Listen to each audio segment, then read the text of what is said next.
students, in periodic classification of element, let's understand Mendeleev's periodic table, which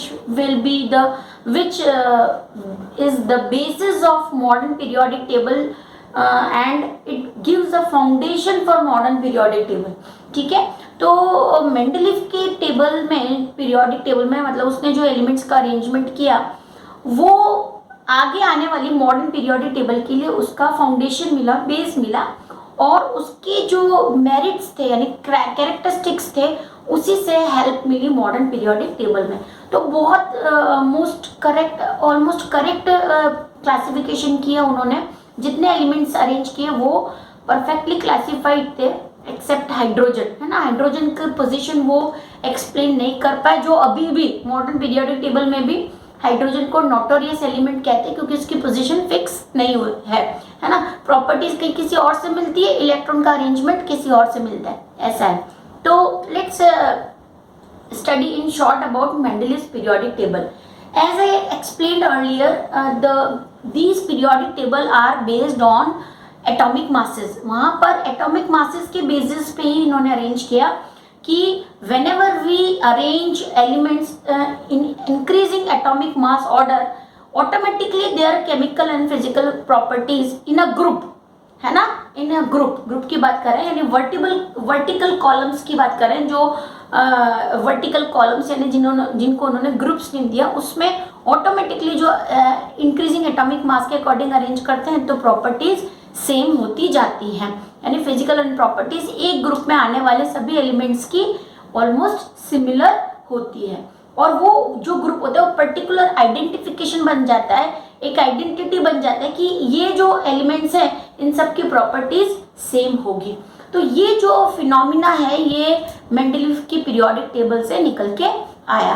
तो सबसे पहले बात करते हैं कि मेंडलीव पीरियोडिक लॉ जो हमने बात की थी, properties of elements are periodic in function based on their atomic masses. ठीक है, ये मेंडलीव पीरियोडिक लॉ था. मींस प्रॉपर्टीज ऑफ एलिमेंट, कौन सी properties, physical as well as chemical, are periodic function of their atomic masses.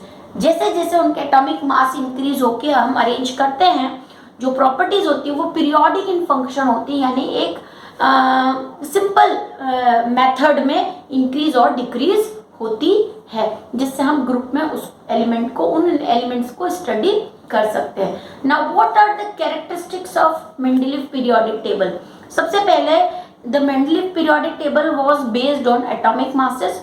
he arranged 63 elements on the basis of increasing atomic mass. तो उन्होंने 63 elements arrange किए थे उस table में, Mendeleev periodic table में, जो आपकी बुक में दी हुई है.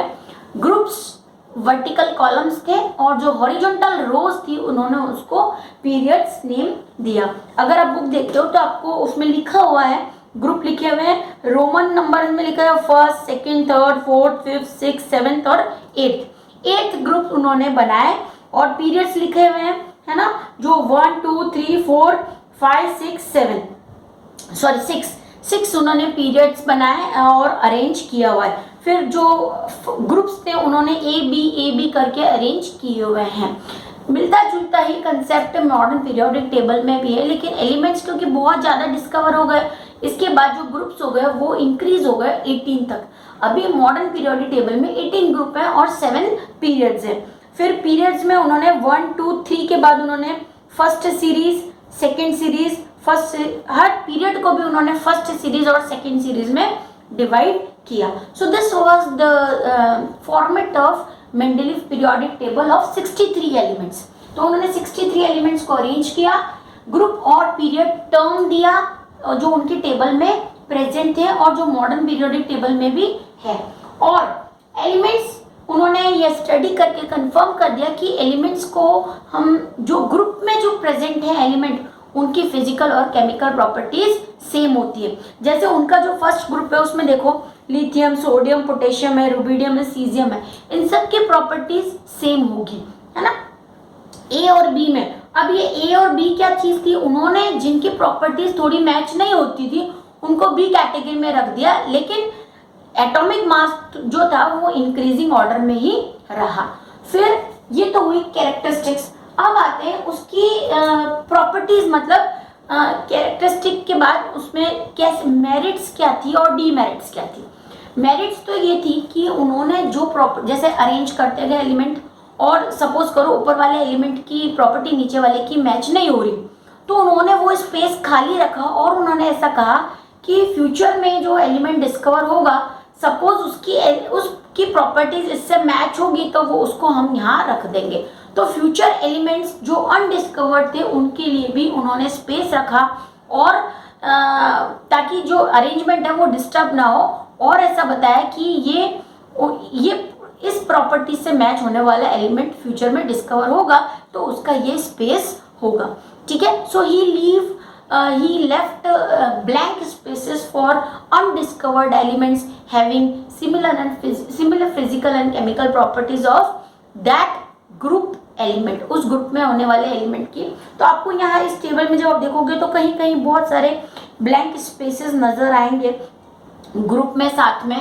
तो और जैसे उन्होंने फ्यूचर के जो एलिमेंट्स थे, जैसे एल्यूमिनियम के साथ उस समय गैलियम अगर डिस्कवर नहीं हुआ था तो एल्यूमिनियम के पास उन्होंने स्पेस खाली रखा, और एल्यूमिनियम के जैसे ही डिस्कवर होने वाला एलिमेंट जो आएगा उसका नाम इका एल्यूमिनियम, इका एल्यूमिनियम होगा।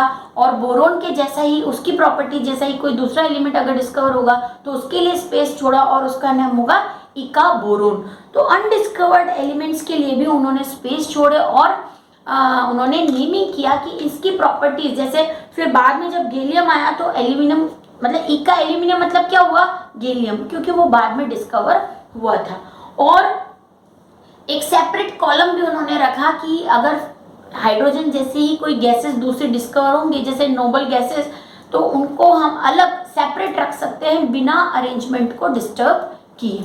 So this was the merits of Mendeleev, that he left blank spaces for undiscovered element which are predicted and some elements he gave name like properties similar to aluminum is Ica aluminum, properties similar to boron is Ica boron. Now, and another merit of Mendeleev table was if noble gases were discovered, it can be placed without disturbing the arrangement of other element, तो उसको भी अलग से आप किसी group में अलग रख सकते थे नोबल गैसेस को। ठीक है, तो ये हो गया Mendeleev periodic table, merit, demerit and characteristics. Now ये जो मॉडर्न मेंडलीव की पीरियोडिक टेबल थी, इसकी जो डीमेरिट्स थी वो ये थी कि एक तो इसमें he couldn't explain he was not able to explain the position of hydrogen. जो अभी मॉडर्न पीरियोडिक टेबल का भी ये ड्रॉबैक है कि उसमें हाइड्रोजन की पोजीशन जो है वो करेक्टली एक्सप्लेन नहीं है, इसीलिए उसको बीच में रखा हुआ है। और दूसरा है कि आइसोटोप्स, आपने 9th में पढ़ा होगा, if atomic number are same but their atomic differences are atomic number is same and atomic masses are different. Oxygen का एग्जांपल ले लो, 8, 16, 17 और 18 याद आ रहा होगा आपको। और हाइड्रोजन का 1H1, 1H2, 1H3 means their atomic numbers are same but their atomic masses are different। तो आइसोटोप की कंसेप्ट को वो एक्सप्लेन नहीं कर पाए कि what are these isotopes। तो he failed to explain the theory और position of isotopes। ये दो उनकी डीमेरिट्स थी, position of isotope and position of hydrogen. इसी के बेसिस पे यानी मेंडलीव की जो मेरिट्स थी और कैरेक्टरिस्टिक्स थी उसी के बेसिस पे मॉडर्न पीरियोडिक टेबल फॉर्म हुई, मॉडर्न पीरियोडिक टेबल जिसको हम अभी स्टडी करते हैं। ठीक है, तो सबसे पहले इसका जो डिस्कवरी का क्रेडिट है वो जाता है हेनरी मोजली को, जिन्होंने मॉडर्न पीरियोडिक टेबल का फॉर्मेट बनाया और अभी प्रेजेंटली हम वही फॉर्मेट फॉलो करते हैं, उसी को स्टडी करते हैं। तो मॉडर्न पीरियोडिक टेबल का सबसे पहले मॉडर्न पीरियोडिक लॉ है ना। मॉडर्न पीरियोडिक लॉ में सिर्फ एटॉमिक मासेस की जगह एटॉमिक नंबर आ गए। What are atomic number? Atomic number are the number of proton और नंबर ऑफ इलेक्ट्रॉन, टोटल नहीं, या तो number of proton, because number of proton are equal to number of electron for a neutral atom. तो atomic number के basis पे पूरा arrangement करते हैं।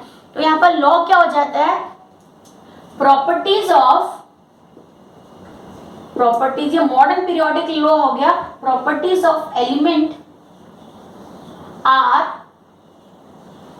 Periodic in function, periodic function of their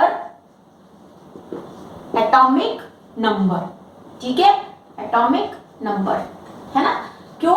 क्योंकि बाकी सारे जितने भी पीरियोडिक टेबल, एटॉमिक नंबर मतलब Z और एटॉमिक वेट मतलब A, तो बाकी की जितनी अर्लियर पीरियोडिक टेबल्स थी वो एटॉमिक मासेस पर डिपेंड थी, जबकि अभी जो मॉडर्न पीरियोडिक टेबल है वो एटॉमिक नंबर पे बेस्ड है। यानी we will arrange the element on the basis of increasing atomic number. जैसा हमने 9th में 1 से 30 तक लर्न किए थे, तो वो जो 1 से 30 तक नंबर है वो एटॉमिक नंबर है और हम उसी ऑर्डर में एलिमेंट्स को लर्न करते हैं। तो ये तो हो गया modern periodic law. Now characteristics of modern periodic table, हम प्रॉपर्टीज पढ़ते हैं मॉडर्न पीरियोडिक टेबल की, क्या क्या प्रॉपर्टी है, फिर हम ड्रॉ करके उसको एक्सप्लेन कर सकते हैं। ठीक है, सबसे पहले मॉडर्न पीरियोडिक टेबल में 18 ग्रुप्स हैं, यानी वर्टिकल कॉलम्स कितने हैं, 18, यानी ये जो इस तरह की जो लाइंस हैं वो 18 हैं। सो देयर आर 18 ग्रुप्स और vertical columns in periodic table. Second है, इसमें 7 ग्रुप्स हैं, 7 पीरियड्स हैं, यानी हॉरिजॉन्टल लाइंस कितनी है, 7 पीरियड्स। मॉडर्न पीरियोडिक टेबल की अब हम कैरेक्टरिस्टिक कर रहे हैं। इसमें से जो 7th नंबर का पीरियड है वो इनकम्प्लीट है, यानी जो भी न्यू एलिमेंट्स आएंगे वो इसमें रखेंगे, और इनकम्प्लीट है मतलब उसमें element on the basis of property नए ऐड होते हैं। ठीक है, 7th नंबर का पीरियड इनकम्प्लीट है, और फर्स्ट जो पीरियड है इसका फर्स्ट है, उसमें ओनली 2 एलिमेंट्स है, शॉर्टेस्ट है which has only 2 elements, hydrogen and helium.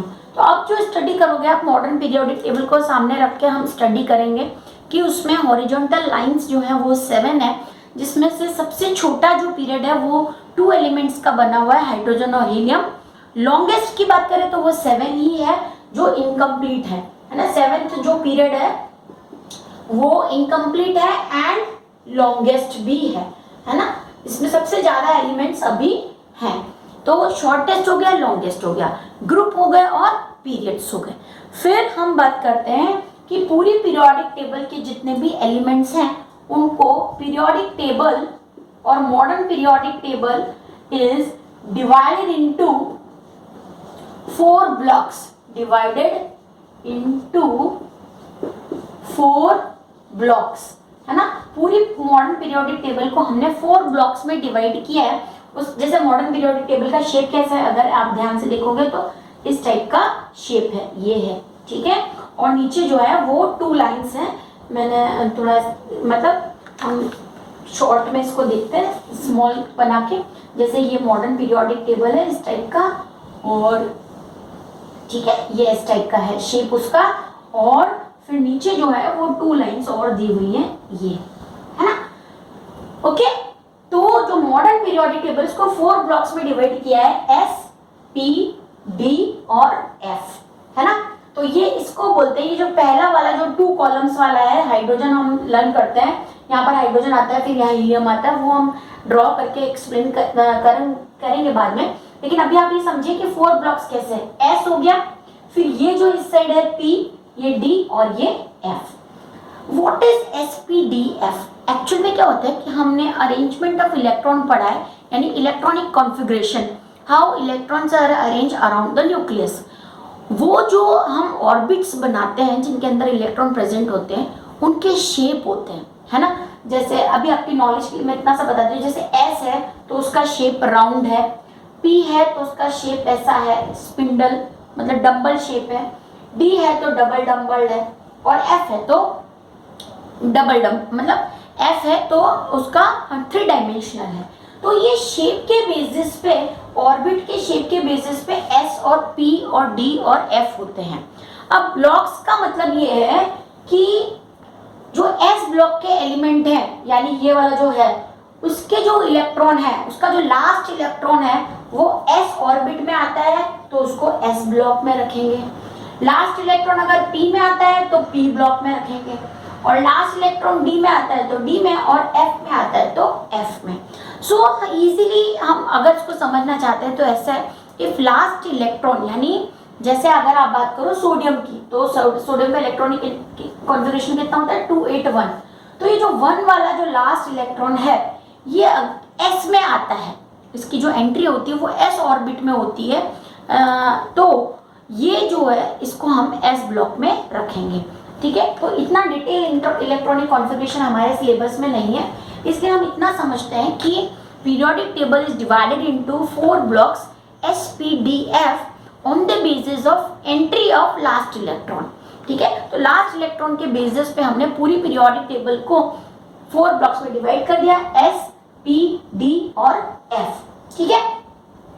Generally S जो ब्लॉक है उसमें मेटल्स हैं, पी ब्लॉक में कुछ मेटल्स हैं, बाकी सारी नॉन मेटल्स हैं, यानी लिक्विड और गैसेस हैं।